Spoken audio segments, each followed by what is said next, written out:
नमस्कार, India voice देख रहे हैं आप और मैं हूं आपके साथ तुषार कुमार। तो वक्त हो चला है रिपोर्टर्स लाइव का, जहां हम बात करेंगे राहुल गांधी के बयान की, सुप्रीम कोर्ट के सुप्रीम फैसले की और भी बहुत सी खास खबरें। तो चलिए शुरुआत करते हैं रिपोर्टर्स लाइव की, जहां दिन भर की तमाम बड़ी खबरों की जानकारी जो है वो हमारे संवाददाता ग्राउंड जीरो से आप लोगों तक पहुंचाते हैं। लेकिन सबसे पहले हम बात करेंगे कि प्राण प्रतिष्ठा को लेकर राहुल गांधी ने एक बयान दिया। खबर पर ज्यादा जानकारी दे रहे हैं हमारे संवाददाता शिवम दुबे। जोड़ो न्याय यात्रा के तीसरे दिन ही नागालैंड के कोहिमा में एक जनसभा को संबोधित करते हुए राहुल गांधी ने 22 जनवरी यानी अयोध्या में जब भगवान राम के प्राण प्रतिष्ठा उस दिन होने जा रहा है, उसको लेकर के कांग्रेस के नेता, इवन माने जाने नेता राहुल गांधी ने बीजेपी पर हमला बोला है।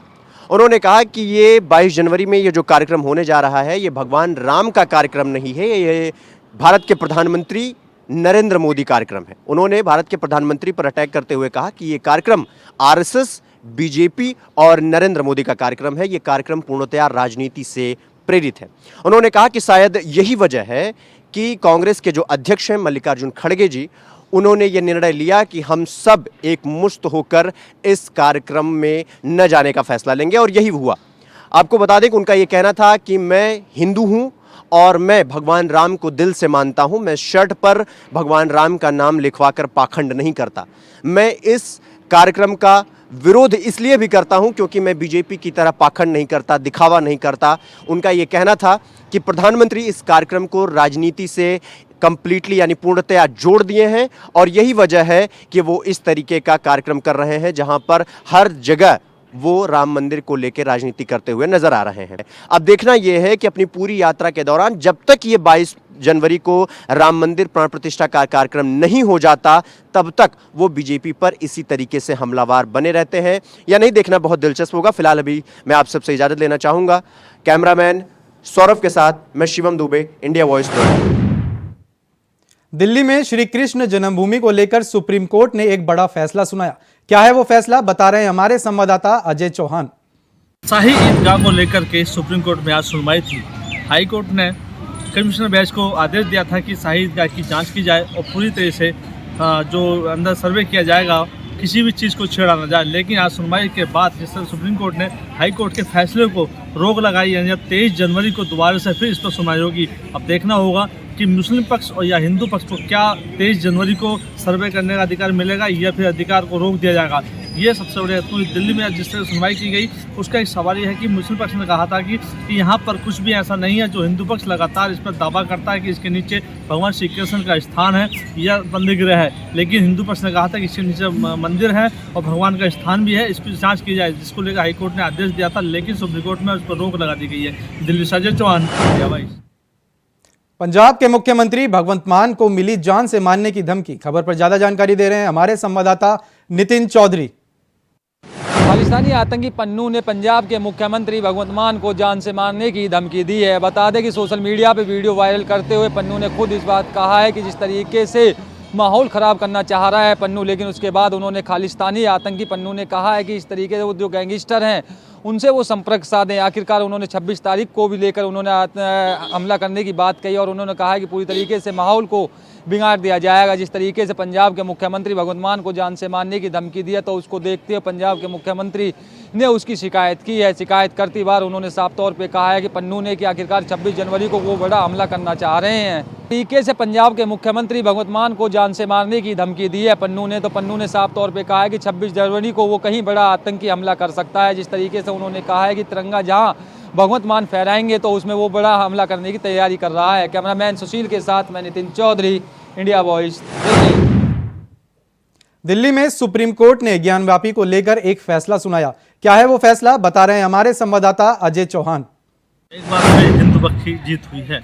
बता दें कि जिस तरह ज्ञानवापी मस्जिद के अंदर को लेकर सफाई की बात की गई थी, सुप्रीम कोर्ट ने मजिस्ट्रेट की देख रेख में सफाई करने की इजाज़त दी गई, यानी कहीं ना कहीं हिंदू पक्ष को एक और जो सुविधा थी वो मिली गई है। लेकिन कई जो सवाल खड़ा होता है कि आखिरकार जिस तरह से उस पर पाबंदी लगाई गई थी कि ज्ञानवापी की जो जहाँ वजू होती थी वहाँ पर रोक थी, लेकिन इस बार जिस तरह से सुप्रीम कोर्ट ने इजाज़त दी है कि वो वहाँ पर सफाई की जाए और उसको पूरी तरह से सुरक्षा की जाए, क्योंकि मजिस्ट्रेट की देख रेख में ये सफाई होनी चाहिए ताकि कोई भी गड़बड़ी सामने ना देखने को मिले।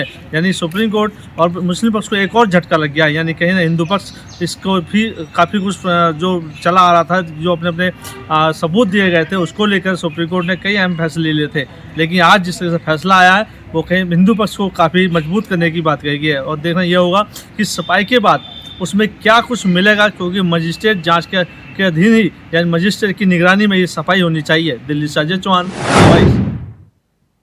दिल्ली के मुख्यमंत्री अरविंद केजरीवाल ने शुरू किया सुंदरकांड पाठ। खबर पर ज्यादा जानकारी दे रहे हैं हमारे संवाददाता आदित्य सिंह। आपको बता दें, आगामी 22 जनवरी पूरे भारत के लिए काफ़ी खास है, क्योंकि राम मंदिर प्राण प्रतिष्ठा का कार्यक्रम जो होना है, लेकिन इस कार्यक्रम को लेकर पूरे देश में सियासत हो रही है। इसी सियासत के बीच आपको बताएं कि आम आदमी पार्टी ने ये ऐलान किया है कि आम आदमी पार्टी के मंत्री सौरभ भारद्वाज ने पहले जानकारी दी कि दिल्ली के 70 विधानसभा के 2600 जगहों पर अब सुंदरकांड का पाठ हर महीने की पहली मंगलवार को कराया जाएगा। साथ ही आपको बताएं कि सीएम अरविंद केजरीवाल ने भी ट्वीट किया और जानकारी दी कि उन्होंने भी अपनी धर्मपत्नी के साथ रोहिणी में 3 बजे आज यानी मंगलवार के 3 बजे सुंदरकांड का पाठ किया।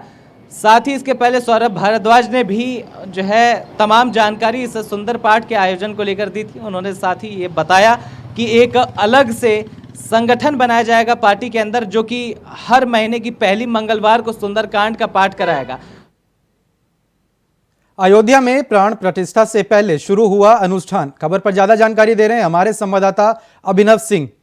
हो या अयोध्या में प्राण प्रतिष्ठा का जो कार्यक्रम है उसके तमाम अपडेट आपको इंडिया वॉइस लगातार देता रहा है। इसी कड़ी में हम इस समय बस स्टॉप पर मौजूद हूँ, जहाँ पर बड़ोदरा से चलकर जो 108 फीट की अगरबत्ती आई थी, यही वो अगरबत्ती है। बिल्कुल अपना कैमरा पर्सन से बोलकर ये दिखाना चाहूँगा कि बिल्कुल आप लोगों को, बिल्कुल इंडिया वॉइस के सभी दर्शकों को बिल्कुल दिखाए कि किस तरह की ये जो अगरबत्ती है, जो लगभग 108 फीट लंबी है और लगभग 3 फीट चौड़ी मानी जा रही है। इसकी खासियत रहेगी कि लगभग 40 दिनों तक ये जलेगी और अयोध्या के वातावरण को बिल्कुल सुगंधित बनाएगी। आपको बता दूं कि अयोध्या में 22 तारीख को प्राण प्रतिष्ठा का जो कार्यक्रम था, आज से ही लगभग 16 तारीख से जो इसका अनुष्ठान था, उसका अनुष्ठानों का दौर बिल्कुल चालू हो गया है। और आपको बता दूं कि इसकी अनुमति मंदिर में, श्री राम जन्मभूमि के मंदिर के परिसर में इसकी अनुमति नहीं थी दी गई, इसलिए इसको यहीं पर अयोध्या जो नया बस स्टेशन बना हुआ है वहीं पर इसको रखा गया है। यहीं पर अभी थोड़ी देर पहले ही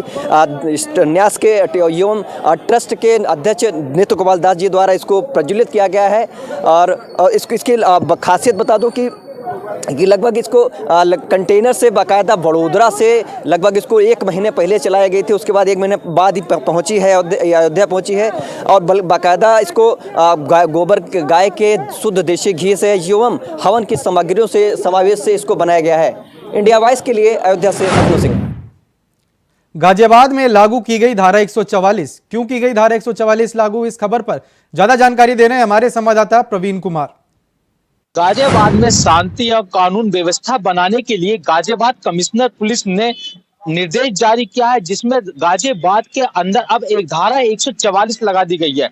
इस धारा 144 लगने के बाद गाजियाबाद में सुरक्षा सख्त कर दी गई है। आपको बता दें, धारा 144 लगने के बाद जो भी अगर आयोजन करता है उसके लिए गाजियाबाद पुलिस से, प्रशासन से अनुमति लेनी पड़ेगी, क्योंकि ये फैसला गाजियाबाद पुलिस ने इसलिए लिया है। 22 जनवरी को अयोध्या में प्राण प्रतिष्ठा का भी आयोजन है। इसको लेकर जगह जगह लोग रैलियां भी निकालेंगे, कार्यक्रम का आयोजन भी करेंगे और संत रविदास जयंती भी है, 26 जनवरी भी है, आगामी त्योहार भी है, जिसको लेकर गाजियाबाद पुलिस ने निर्देश जारी किया है और गाजियाबाद में धारा 144 लगा दी गई है। आपको बता दें, धारा 144 लगने के बाद गाजियाबाद की सड़कों पे पुलिस भी दिखाई दे रही है, क्योंकि 22 जनवरी का भी एक आयोजन होगा और 26 जनवरी भी त्योहार 26 जनवरी भी है, जिसको लेकर गाजियाबाद पुलिस अगर कोई घटना न घटे अप्रिय शहर में, इसलिए गाजियाबाद पुलिस ने धारा 144 लगा दी गई है, जिसको देखते हुए पुलिस के सभी थानों में मीटिंग भी रखी गई है, सामाजिक लोगों को बुलाया गया है कि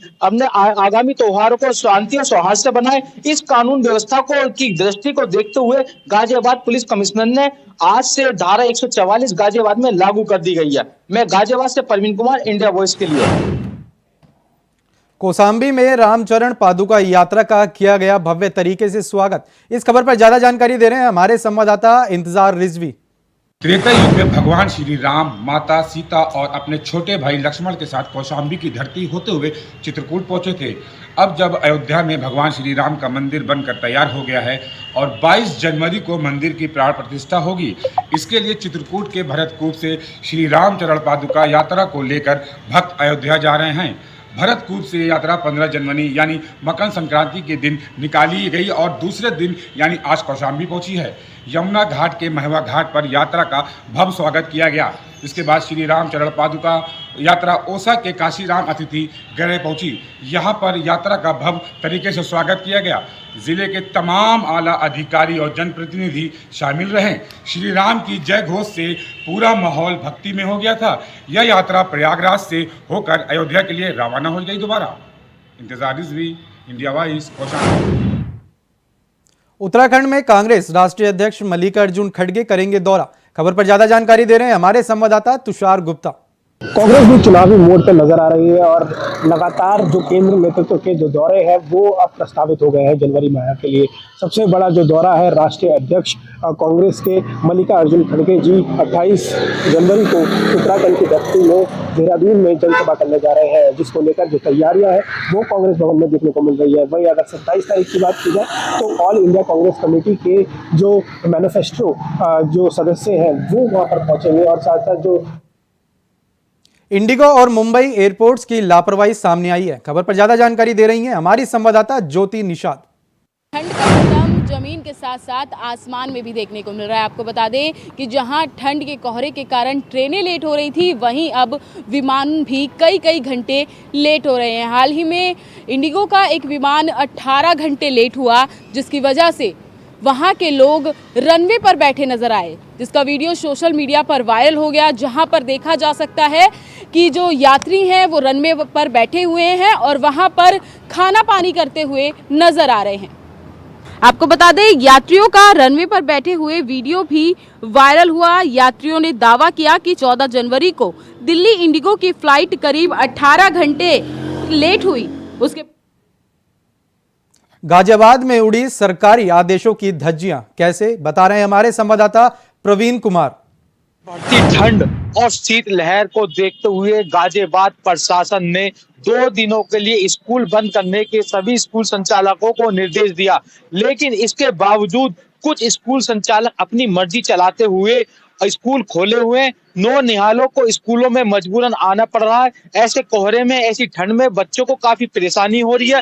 कहीं ना कहीं गाजियाबाद के कुछ स्कूल संचालक अपनी मनमर्जी चलाते हुए गाजियाबाद जिलाधिकारी के आदेशों की अवहेलना कर रहे हैं और अपनी मनमर्जी चला रहे हैं। ऐसे घने कोहरे में बच्चे स्कूल पहुंच रहे हैं और लगातार स्कूल संचालकों से छुट्टी की मांग भी कर रहे हैं, लेकिन स्कूल संचालक अपनी मनमर्जी चलाते हुए स्कूल खोले हुए हैं। आपको बता दें कि प्रदेश में लगातार कोहरा और सर्दी बढ़ रही है। ऐसे में गाजियाबाद का जो तापमान है वो भी आज न्यूनतम स्तर पर रिकॉर्ड किया गया है। गाजियाबाद में कोहरे के साथ साथ शीत लहर का सितम इतना जारी है कि बच्चों को स्कूल जाने में काफी परेशानी हो रही है। लेकिन इसका देखते हुए प्रशासन ने 2 दिन की छुट्टी का आदेश किया, जिसमें 15 जनवरी और 16 जनवरी को 2 दिन स्कूल बंद करने के दिए निर्देश, जिसमें निजी स्कूल और सरकारी स्कूल सभी स्कूलों को बंद करने के आदेश दिए थे। इसके बावजूद गाजियाबाद के कुछ स्कूल संचालक अपनी मनमर्जी चला रहे हैं और स्कूलों को खोल रहे हैं, लेकिन गाजियाबाद जिलाधिकारी के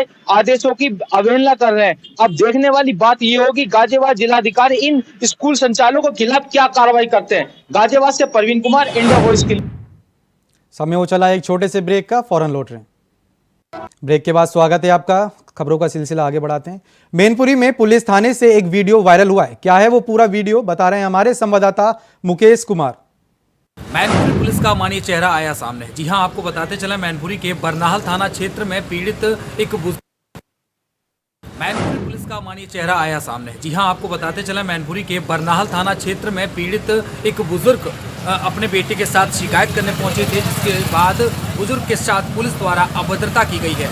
जो एक वीडियो है सोशल मीडिया पर काफ़ी तेजी के साथ वायरल हो रहा है। इस वीडियो में एक बुजुर्ग को धक्का मार दिया गया, उसके साथ पहुंचे उसके बेटे द्वारा वहां मौजूद उसने एक वीडियो बना लिया। वीडियो बनाए जाने के बाद पुलिसकर्मियों ने उसका विरोध भी किया है। तो वहीं कुछ एक जो दो दरोगा जी हैं वो शराब के नशे की बात सामने आई है। नशे में होने के बाद पुलिस द्वारा पूर्ण रूप से यह देर रात का मामला बताया जा रहा है और उसमें लगातार पुलिस द्वारा जो कि पीड़ित एक शिकायत करने के लिए पहुंचा था और उसको लगातार परेशान किया जा रहा था, कोई सुनवाई नहीं की जा रही थी। जब हरदोई में ट्रॉमा सेंटर के डॉक्टर्स हड़ताल पर बैठे हैं। क्या है पूरा मामला, बता रहे हैं हमारे संवाददाता आनंद त्रिवेदी। हरदोई में कल ट्रामा सेंटर में एक मरीज आया था जिसको हार्ट की दिक्कत थी और यहाँ डॉक्टरों ने उसका ट्रीटमेंट किया, लेकिन उसकी जान नहीं बचा पाए। आपको बता दें, हम इस वक्त सौसैया 100 बेड पे खड़े हैं। ये देख सकते हैं, ये ओपीडी है, यहाँ पे ओपीडी ब्लॉक है सौसैया पे। यहाँ पे कुछ लोग बैठे हुए हैं अभी, क्योंकि उन्होंने हड़ताल कर रखी है। उसकी वजह आपको बता दें, कल जो मरीज आया था उस मरीज को नहीं बचा पाए। हालांकि जो उनके साथ जो परिजन थे और उन लोगों ने कई लोगों को बुलाकर डॉक्टरों के साथ और यहाँ के कर्मचारियों के साथ मारपीट की है। इसका विरोध करने पर यहाँ पे डॉक्टर हड़ताल में बैठ चुके हैं। आज कई मरीज आ रहे हैं, लेकिन डॉक्टर लोग हड़ताल पे हैं, इसलिए वो वापस जा रहे हैं यहाँ से। अब ये देखना होगा। हालांकि जो डॉक्टर हैं जिनके साथ मारपीट हुई है, उन्होंने सीएमओ से और अपने सीएमएस से शिकायत भी की है, लेकिन अभी तक कोई। रायबरेली में आवारा गौवंशों से अन्नदाता हुए परेशान। खबर पर ज्यादा जानकारी दे रहे हैं हमारे संवाददाता राजू तिवारी। उत्तर प्रदेश सरकार के द्वारा भरे ही निराश्रित गौवंशों को गौशालाओं तक भेजने के लिए अनेक प्रकार के कवायद करते हुए दिशा निर्देश जारी किए गए हैं और जिम्मेदारों को यह हिदायत देते हुए निर्देश दिए गए हैं कि जो आवारा गौवंश हैं उनको गौशाला तक पहुंचाया जाए और जिम्मेदार वहां पर भी ऐसे लोगों को चिन्हित करें ताकि जो स्थानीय समस्या गौवंशों की है उससे निजात किसानों को और राहगीरों को मिल सके। लेकिन साफ तौर से देखा जा सकता है कि अभी भी उत्तर प्रदेश के समेत रायबरेली जिले में जो अन्नदाता हैं वो आवारा गौवंशों से परेशान नजर आ रहे हैं। बता दें कि एक ऐसा ही मामला रायबरेली जिले के सरेनी थाना क्षेत्र के धूरेमऊ गांव का आया है, जहां पर कुछ किसानों ने आल्हा के माध्यम से उत्तर प्रदेश सरकार से ये विन्नत की है कि आवारा मवेशियों से उन्हें छूट दिलाया जाए और ऐसे आवारा मवेशियों से उनको निजात मिल सके। तो साफ तौर से देखा जा सकता है कि रायबरेली जिले के जो आल्हा सम्राट हैं उनके द्वारा ये कहा गया है और योगी और मोदी सरकार को भी उन्होंने आल्हा में अपने सम्मिलित करते हुए ये कहा है कि जो आवारा गौवंश है इनसे उनको निजात दिया जा सके। लेकिन इस कड़ाके की ठंड में जो पारा इस समय बिल्कुल लुढ़क गया है, 5 से 7 डिग्री टेम्परेचर आका जा रहा है रायबरेली में, इसके बावजूद भी रायबरेली के अन्नदाता अपने खेतों की रखवाली करते हुए देखे जा सकते हैं। तो साफ तो मथुरा में तत्कालीन इंस्पेक्टर को मिली 10 साल की सजा। खबर पर ज्यादा जानकारी दे रहे हैं हमारे संवाददाता मोहम्मद फारूक। 6 जून 2000 को थाना हाईवे क्षेत्र के अंतर्गत सेंट फ्रांसिस्को स्कूल में डकैती पड़ी थी और उस डकैती में सेंट फ्रांसिस्को स्कूल के जो प्रिंसिपल थे उनकी फादर की हत्या कर दी गई थी। इसमें इंस्पेक्टर तत्कालीन सुनील कुमार शर्मा ने मुकदमा दर्ज किया था और इस मुकदमे में जो है उन्हीं के कुक विजय कुमार इक्का को गिरफ्तार किया गया था। पुलिस हिरासत में विजय कुमार इक्का की 17 जून को मौत हो गई थी। यानी विजय कुमार इक्का का जो शव था वो बाथरूम में लटका मिला था। इसी रायबरेली में दिखी दबंगों की दबंगाई। क्या है पूरा मामला, बता रहे हैं हमारे संवाददाता राजू तिवारी। उत्तर प्रदेश में अपराधियों और दबंगों पर त्वरित कार्यवाही करने के लिए प्रदेश सरकार के द्वारा दिशा निर्देश जारी करते हुए कहा गया है कि ऐसे लोगों को चिन्हित करते हुए उनके खिलाफ तत्काल कड़ी कार्यवाही किया जाए ताकि उत्तर प्रदेश में शांति वातावरण कायम किया जा सके और दबंगों और अपराधियों को सलाखों के पीछे भेजा जा सके। लेकिन रायबरेली की बात करें तो रायबरेली में आज भी अपराधियों और दबंगों के हौसले बुलंद देखे जा सकते हैं। जो ताजा मामला रायबरेली जिले के हरचंदपुर थाना क्षेत्र के जोवा सरकी गांव का आया है। साफ तौर से वीडियो में देखा जा सकता है कि किस तरह से दबंग हावी हैं और एक परिवार पर लाठी डंडों से लैस होकर खूना खच्चर कर दिया, जिसमें 2 महिलाओं समेत 4 लोग गंभीर रूप से घायल हो गए, जहां उनका इलाज जिला अस्पताल में चल रहा है। बता दें कि इस तरह की हैवानियत भरी वारदात को अंजाम देने के बाद अभी भी दबंग पुलिस के हाथ से कोसों दूर है। हालांकि रायबरेली पुलिस का साफ तौर पे कहना है कि अभियोग पंजीकृत करते हुए लोगों की तलाश की जा रही है और जल्द ही ऐसे दबंगों के खिलाफ कड़ी कार्यवाही की जाएगी। लेकिन मिर्जापुर पुलिस को मिली एक बड़ी सफलता। खबर पर ज्यादा जानकारी दे रहे हैं हमारे संवाददाता कमलेश कुमार। आज मिर्जापुर पुलिस को बड़ी एक सफलता हाथ लगी है। आपको बता दें कि मिर्जापुर के अदारहार थाना क्षेत्र के पास एक कौड़िया कला एक गांव पड़ता है, जहां के समीप एक हाईवे बनाया गया, जिस हाईवे से लोग झारखंड की तरफ से भारी मात्रा में 370 पेटी एक डीसीएम पर इंग्लिश शराब मैकडॉल कंपनी की लोग तस्कर करने के लिए ले जा रहे थे। वहीं बीती रात और दिनों की चेकिंग चल रही है। आजकल आपको बता दें कि चेकिंग के दौरान इस डीसीएम में चेक किया गया तो 370 इंग्लिश शराब की पेटी जो रखी गई थी और इसके ऊपर लोग प्लास्टिक से ढक के किस तरह से पैक कर दिए थे। कुछ मिट्टी के सामान भी रखे हुए ताकि लोगों को शक न हो जाए। पुलिस ने बड़ी दक्षता के साथ चेकिंग करी। चेकिंग के दौरान शराब मिले, उस शराब को और उस डीसीएम वाहन को और एक ड्राइवर भी साथ में था। बाकी लोग तो वहां से फरार हो गए थे। ड्राइवर समेत शराब और डीसीएम को कब्जे में ले ली है। कब्जे में लेने के बाद मिर्जापुर के आपको बता दें मिर्जापुर के मनोरंजन कक्ष पे आकर प्रेस वार्ता की उन्होंने बताया कि ये सब जो जिस तरह से तस्करी करते हैं शराब की भारी मात्रा में एक जिले से दूसरे जिले ले जाते हैं और इसकी सेल करते हैं। और इस गाड़ी की जो इनकी डीसीएम पकड़ी गई, गाड़ी का जो नंबर प्लेट फर्जी लगाया गया है। बदायूं में दोस्त ने दी दगा, क्या है पूरा मामला, बता रहे हैं हमारे संवाददाता सतीश सक्सेना। बदायूं जिले से एक दिल दहला देने वाली घटना सामने आई है। जी आपको बता दें कि बदायूं के दातागंज कोतवाली क्षेत्र के ग्राम सादुल्लागंज में एक दोस्ती में दगा करने की कहानी सामने आई है। जी आपको बताएं कि सादुल्लागंज ग्राम में सुधीर और एक सुधीर का दोस्त बहुत ही गहरी दोस्ती थी। वह दोनों साथ खाते पीते थे और साथ ही बैठते उठते थे। जी आपको बता दें कुछ दिनों पहले जो सुधीर है उसकी लड़की के साथ जो उसका दोस्त है उसने छेड़छाड़ की, जिसको लेकर सुधीर खौल गया और उसने दोस्ती को तोड़ते हुए उनमें आपस में कहासुनी हो गई। इस बात को लेकर जो सुधीर का दोस्त है वो उससे रंजिश बांधने लगा और वह मौके की तलाश करने लगा। भाई आपको बता दें कल सुधीर अपने परिवार के साथ घर पर था, तभी जो सुधीर का दोस्त है वह घर पर आया और उसने उस लड़की को जबरन उठाने की कोशिश की। जब लड़की को उठाने पहुंचा तो लड़की चीखने चिल्लाने लगी। इस बात की सूचना जब सुधीर ने सुनी तो सुधीर वहां दौड़ पड़ा और उसने अपनी लड़की को बचाने की फुल प्रयास किया। जिसके फिलहाल के लिए रिपोर्टर्स लाइव में इतना ही। देश और दुनिया की तमाम बड़ी खबरों को जानने के लिए बने रहें इंडिया वॉइस के साथ। नमस्कार।